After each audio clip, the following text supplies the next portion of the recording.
What's going on, guys? It is your boy CryptoMykel here, coming today with a, well, interesting hardware inquiry.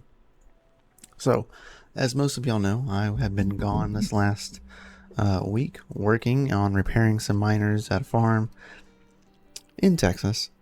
It was hot, and well, miss all of you guys, and didn't get to live stream that weekend because our internet was down, and inside the containers, you know, you get crappy cell service.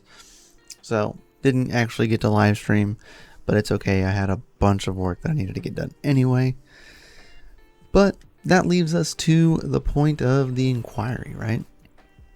I would really love to know what everyone's thoughts, opinions, if you have a bunch, if you work for a farm, if you have a farm, what is your most commonly failed machine? Because I spent a good part of my week repairing S19K Pros, which are fairly new in the lineup of machines. And I mean, right now, averaging, if you go to, our favorite place, Altair, they'll cost you anywhere from $1,500 to $1,600 brand new. So for that, I would interested to know why they were all failing so much.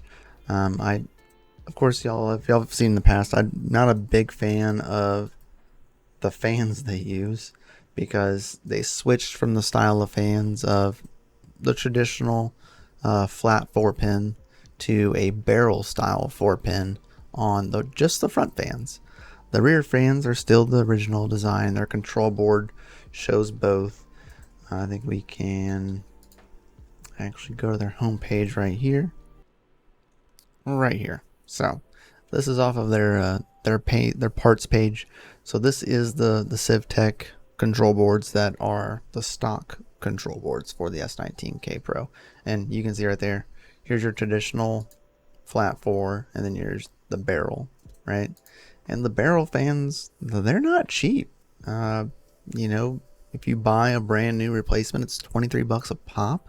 So you're looking at, around $46 for just replacement fans, because you can't use the traditional fans that we normally use. Now they do sell like little bitty adapters that are a female barrel 4 to a male flat 4 that you can fit, and convert the fans to the older style fans.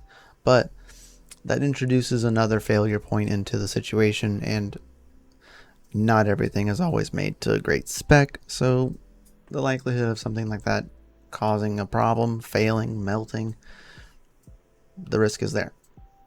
Not saying it'll happen, but the risk is there when normally it's not. So replacing these fans can be expensive. They're harder to find. They are 120mm fans, so you can't use like WhatsMiner style fans because they're 140s compared to these 120s, though they do use the 4-pin plug. So yeah, not fun at all. But also what I've noticed is a lot of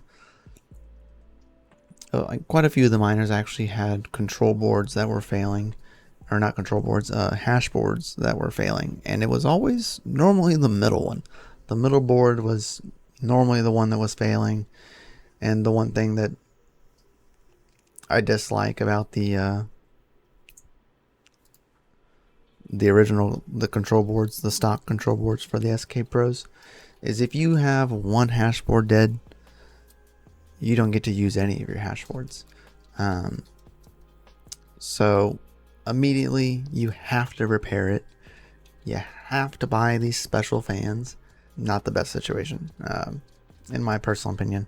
Now I do run Epic boards, which I would honestly suggest running for S19K Pros, because of the reason I've actually had some hash boards come back up for the S19K Pro and the Epic board, and that is mainly because you'll have like some chips that are missing. So out of 77 chips, you may only get 35 chips that come online unavailable, and the reasoning for that is voltage issues.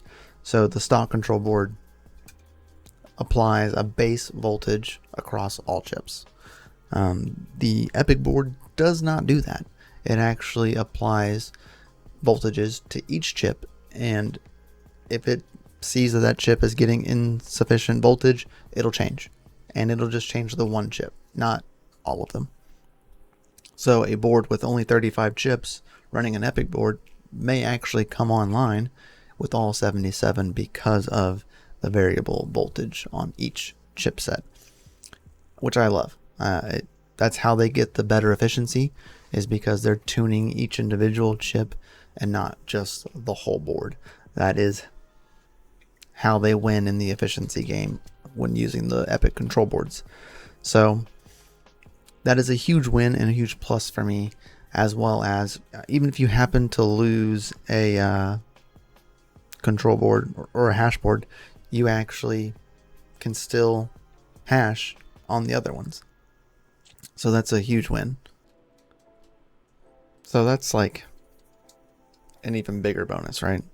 That you can potentially get all your chips back. You can still run with just 2 hash boards, because at this current moment in time, some users do not feel the need to repair those boards, because really they're not making a huge significant decrease in earnings just from one board being down. You can still pretty much push 100 terahashes on an S19K Pro with just 2 hash boards, which is pretty wild compared to a lot of the other S19J Pros. They run 100 terahashes with all 3 boards, so the efficiency is there.